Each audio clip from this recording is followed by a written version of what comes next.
आपका अरविंद गणेश दामले चैनल में स्वागत है।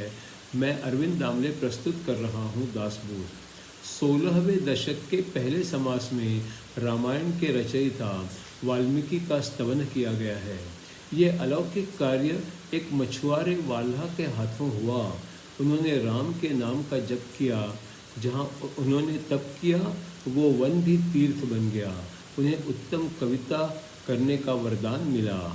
आप इस चैनल को पसंद करें तो सब्सक्राइब करें, लाइक करें, शेयर करें और बेल आइकॉन को दबाएं। दशक 16 समास 1 वाल्मीकि स्तवन निरूपण। ऋषि गणों में पुण्य श्लोक वाल्मीकि बहुत ही श्रेष्ठ हुआ। उसके कारण तीनों लोकों में पवित्रता का वास हुआ। रामायण होने से पहले रामायण उसने लिखा था। उसके पहले या बाद में भी ऐसा सुना न देखा था। भविष्य की एक भी बात कोई पहले ही बतलाता है, तो भी उससे लोग सभी आश्चर्यचकित हो जाते हैं। राम का जन्म हुआ नहीं था, शास्त्रों में कुछ लिखा नहीं था। ऐसी हालत में उसने पूरा रामचरित्र सुनाया था। वाल्मीकि की प्रतिभा के कारण स्वयं शिव जी प्रसन्न हुए। शतकोटि रामायण उसने तीनों लोकों में बांट दिए। सामान्य लोगों की बुद्धि से परे वाल्मीकि की कविता थी। स्वयं शिव जी ने कविता सुनकर बहुत सराही थी। इस तरह रामायण ग्रंथ सामान्य लोगों को उपलब्ध हुआ और सारे राम भक्तों को संतोष उसी से बहुत हुआ। अनेक कवि कविता रचते पर वाल्मीकि सम नहीं हुआ।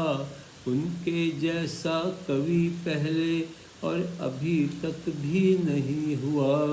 पहले दुष्ट कर्म किए पर बाद में राम का नाम लिया। राम नाम का जप इतना था पुण्य संचय असीम हुआ। राम का उल्टा जप करके भी पाप के पर्वत टूट गए। सारे विश्व में पुण्य के उनके झंडे लहराते ही गए। वाल्मीकि के तप करयान वन तप ने पुण्यवान बना।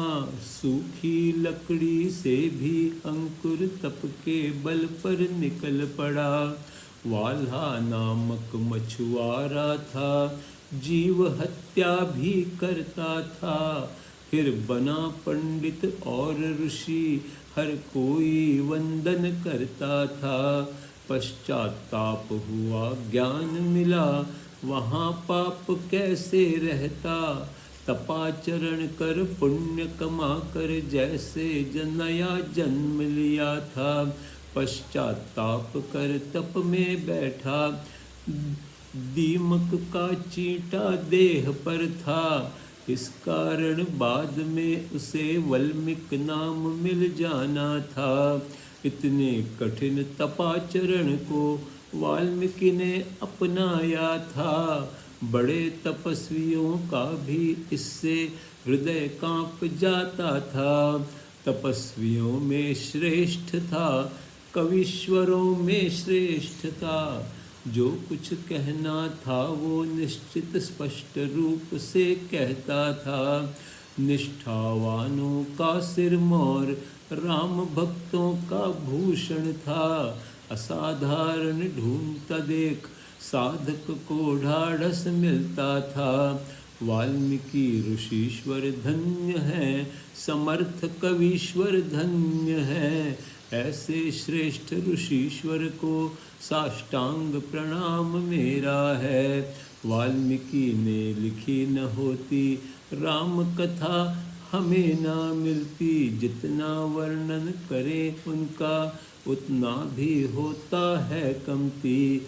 राम कीर्ति प्रकट हुई तो उसकी महिमा बढ़ जाती है। श्रवण करें भक्त तो सारे भक्त सुखी हो जाते हैं।